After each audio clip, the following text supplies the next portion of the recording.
In diesem Video möchte ich sprechen über das Thema Altern, Pflegebedürftigkeit und auch Sterben im Ausland. Denn auch das ist etwas, das viele Auswanderer berührt. Auf unserem Seminar vor kurzem in Zürich sprach ich mit einigen Teilnehmern über das Thema Älterwerden, Pflegebedürftigkeit und auch den Tod im Ausland. Themen natürlich, die auch Auswanderer betreffen, auch wenn man natürlich nicht gerne davon redet, weil wir ja alle diese oftmals belastenden Themen doch vor uns hinschieben und möglicherweise verdrängen. Ganz passenderweise zu diesem Video hat hier Ende November 2024 das britische Parlament in London über die Sterbehilfe entschieden und hat hier den entsprechenden Gesetzesentwurf der Labour-Partei verabschiedet. Es verwundert natürlich nicht, dass eine britische Regierung, die überhaupt nichts auf die Reihe bringt, die über 3 Millionen Briten vor kurzem in einer Unterschriftenliste zum Rücktritt aufgefordert haben. Ja, es verwundert nicht, dass eine solche Regierung sich als erstes mal einem Kulturkampfthema widmet und als erstes mal, bevor sie irgendwas erreicht, außer eine Serie von Steuererhöhungen, ein solches Thema auf den Weg bringt. Ich weiß, dass dazu natürlich jeder seine ganz persönliche Meinung hat. Ich persönlich finde es sehr besorgniserregend, dass der Staat hier nun bestimmen kann, wann jemand zu sterben hat oder nicht. Natürlich, wir wollen jetzt hier keine Verschwörungstheorien verbreiten. Natürlich wird hier vom Staat zunächst nichts zu befürchten sein. Aber willst du wirklich, dass ein so wichtiges Thema solchen Leuten anvertraut wird, wie zum Beispiel in Deutschland Herrn Lauterbach? Wir haben ja bei vergangenen Krisen gesehen, wie wenig diesen Menschen hier, diesen Politikern und auch den sogenannten Experten zu vertrauen ist, ganz besondere in Fragen, bei denen es um das eigene Leben und das Leben von Familienmitgliedern, um Gesundheit und Krankheit und Leben und Tod geht. In anderen Ländern haben wir gesehen, zu was solche Regelungen führen können. In Kanada ist ja die Sterbehilfe schon seit einigen Jahren legal und mittlerweile sind dort 4% aller Tode durch Sterbehilfe herbeigeführt. In Kanada war es auch, als ein Kriegsveteran hier bei der zentralen Gesundheitsbehörde anrief und sagte, er benötige aufgrund seiner Kriegsverletzung einen Treppenlift.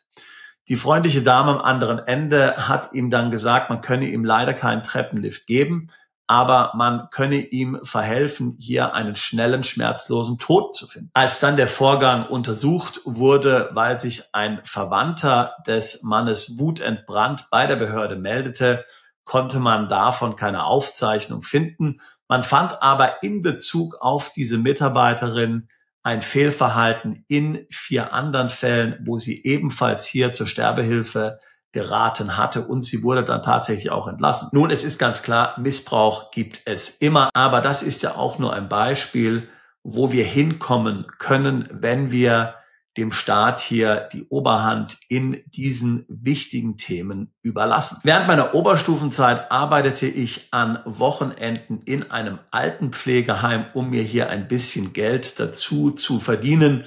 Ich muss sagen, es war eine sehr lehrreiche Erfahrung, auch wenn ich niemals in diesem Beruf arbeiten möchte. Ich habe höchsten Respekt vor allen Männern und Frauen, die das tun. Es ist ein sehr harter Beruf. Er ist schlecht bezahlt und ich habe höchsten Respekt vor diesen Altenpflegerinnen und Altenpflegern, die sich hier um unsere Alten kümmern. Wenn du heute in ein Pflegeheim in Deutschland eingeliefert wirst, dann bleiben dir so noch 1 bis 2 Jahre zu leben.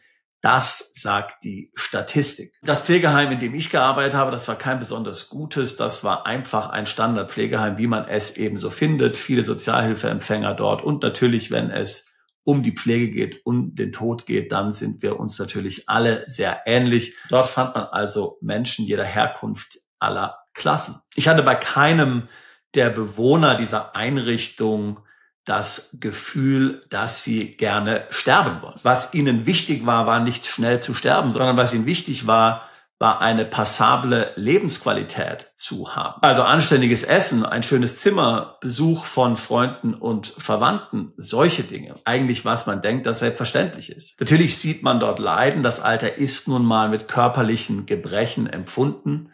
Das ist tatsächlich so. Aber ich finde, was die Zeit im Pflegeheim so besonders trostlos macht, wo man dann als Angehöriger denkt, naja, Wäre es nicht besser für diesen Menschen, wenn er erlöst wurde, ist im Grunde die Art und Weise, wie die alten Menschen dort behandelt werden. Jedenfalls habe ich es so empfunden. Zunächst mal gibt es hier eine gewisse Respektlosigkeit. Jeder wird mit dem Vornamen angeredet, so wie im Kindergarten. Man wird gezwungen, hier bestimmte Übungen zu machen, mit dem Ball zu spielen oder irgendwelchen anderen Kindergartenkram, auch wenn man vielleicht viel lieber Fernsehen schauen würde. Ich kann mich erinnern, wie ein alter Mann, er war sicherlich schon 95 Jahre alt, zusätzlich zu dem routinemäßig servierten kleinen Bier noch ein zweites Bier haben wollte und wir durften ihm keines geben.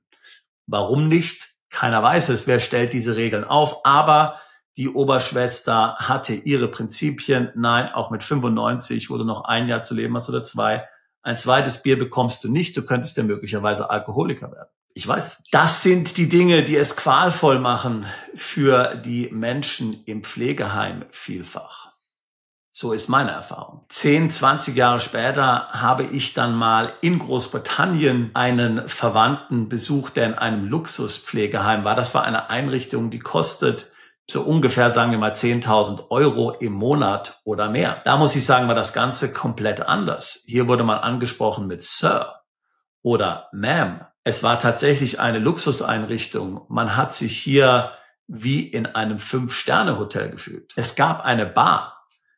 Die Bewohner oder Gäste, wie sie dort genannt wurden, konnten jederzeit zu dieser Bar im Rollstuhl gefahren werden und bekamen Whisky serviert und alles andere, was sie wollten. Von Trostlosigkeit war dort überhaupt nichts zu spüren. Wie gesagt, ich möchte jetzt das deutsche Pflegeheim, in dem ich damals hier als Schüler arbeitete, nicht schlecht machen. Aber was ich sagen will, ist, dass Lebensqualität und Lebenswille natürlich sehr oft mit den kleinen Details zusammenhängt. Und genau, das ist natürlich auch vielfach eine Geldfrage. Und die Frage, wie man das Leben hier für ältere Menschen und für gebrechliche Menschen angenehm, bequem, komfortabel machen kann, das ist natürlich eine wichtige Frage, denn wer kann sich schon so ein Luxuspflegeheim leisten wie das, was ich damals in England besucht habe? Und zunächst mal muss man sich natürlich mit dem Gedanken auseinandersetzen, was überhaupt Lebensqualität heißt. Für viele von uns ist ja die Vorstellung, dass wir irgendwann einmal an Demenz erkranken, an Alzheimer erkranken. Etwas, das vielen von denen, die hier zuschauen, natürlich zustoßen wird. Da können wir gar nichts dran ändern. Für viele ist das ein grausamer Gedanke. Tatsächlich sagen wir, wir möchten lieber tot sein, lieber den Freitod wählen, als hier wie so ein Stück Gemüse letztlich unfähig, uns intellektuell mit der Welt auseinanderzusetzen, dahin vegetieren. So war es auch bei dem deutschen Historiker Walter Jentz, ein Vorkämpfer der Sterbehilfe, der 2013 gestorben ist. Die Berliner Morgenpost schreibt in einem Artikel aus 2009: Ein Leben ohne intellektuellen Austausch war für Walter Jentz unvorstellbar. Jetzt leidet der Vorkämpfer für die aktive Sterbehilfe an schwerer Demenz und hängt an seinem Leben, wie seine Frau Inge Jentz in einem Interview sagte. Sein Lebenswille bezieht sich nicht mehr auf sein geistiges Wirken. Er hat sich zu einem biologischen Leben in einem Maße verschoben, wie ich es selbst nicht für möglich gehalten hätte, sagt die 82-Jährige. Ihr 86 Jahre alter Mann kann durch die Krankheit nicht mehr lesen und kaum noch reden. Ich weiß genau, und es steht Wort für Wort in unserer Patientenverfügung formuliert, dass mein Mann, so wie er jetzt leben muss, unfähig zu schreiben, zu sprechen, zu lesen, überhaupt noch zu verstehen, niemals hat leben wollen. Sein Zustand ist schrecklicher als jede Vorstellung, die er sich wahrscheinlich irgendwann einmal ausgemalt hat, sagt sie.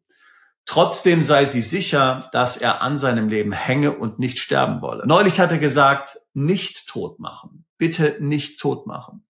Ich bin mir nach vielen qualvollen Überlegungen absolut sicher, dass mich mein Mann jetzt nicht um Sterbehilfe, sondern um Lebenshilfe bittet, sagt sie. Es gäbe Momente in seinem Leben, die ihm Freude bereiten. Er isst mit allergrößtem Vergnügen.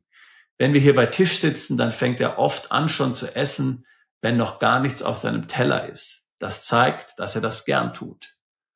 Das ist doch kein Todeswunsch, der sich da äußert. Und so sehen wir, wie auch in scheinbar undenkbar unwürdigen Momenten hier noch jede Menge Würde vorhanden sein kann, wenn wir es denn als Angehörige, als Familie der alten Menschen würdig gestalten. Und nach dieser langen Ausführung komme ich jetzt eigentlich dazu, was das Ganze mit dem Thema Auswandern zu tun hat. Wie gesagt, die wenigsten können sich hier ein teures Pflegeheim für 10.000 Euro oder sowas leisten, wo man sicher gehen kann, dass hier die Angehörigen nach neuestem Standard und in größtem Komfort gepflegt werden. Das Problem ist ja auch, und das haben auch die Ärzte bestätigt, die hier bei unserem Seminar in Zürich waren, dass es einen großen Pflegenotstand in Deutschland gibt. Selbst wenn du das Geld hättest, um zum Beispiel die Altenpflegerinnen und Altenpfleger zu Hause zu leisten, die nach Hause kommen, um dein Familienmitglied, dein Vater, deine Mutter oder jemand anders zu pflegen. Selbst wenn du dieses Geld hättest, besteht ja die Gefahr, dass du überhaupt niemanden findest, der das Ganze zuverlässig machen kann. Mein Kollege Daniel war zum Beispiel jetzt im November erst in Sansibar mit einigen von euch. Dort liegt der Durchschnittslohn so ungefähr bei 150 Euro im Monat. Es ist immer eine gleichbleibende Temperatur. Es ist angenehm warm, nicht zu heiß, nicht zu schwül. Da wird gerade eine moderne Stadt gebaut, auch mit deutschen Ärzten. Mir ist klar, Sansibar ist natürlich weit weg. Und ob jetzt Sansibar wirklich hier der richtige Ort ist, wer weiß. Aber stell dir es vor. Stell dir vor, dein älterer Angehöriger, dein pflegebedürftiger Angehöriger mit Demenz lebt hier zusammen mit seinem Partner, seiner Partnerin in einer schönen Strandvilla.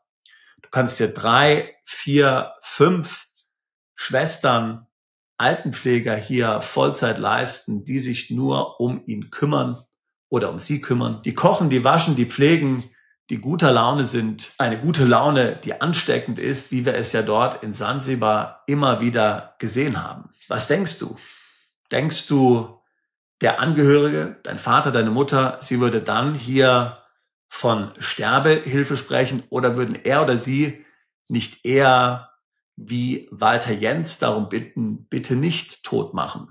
Ich habe Vergnügen am Leben, auch wenn sie das vielleicht nonverbal sagen.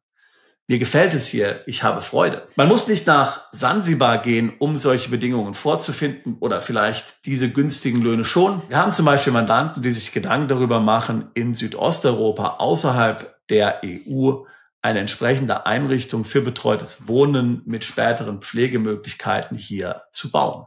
Auch dort gibt es sehr viele junge Leute, auch dort sind die Löhne günstig.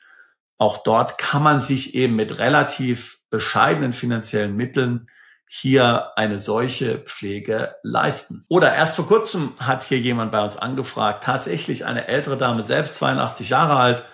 Sie hat mir geschrieben und hat gesagt, ich und mein Mann, wir sind seit 50 Jahren verheiratet, wir verbringen jedes Jahr unseren Urlaub in Südafrika und jetzt am Ende unserer Tage möchten wir gerne dorthin umziehen.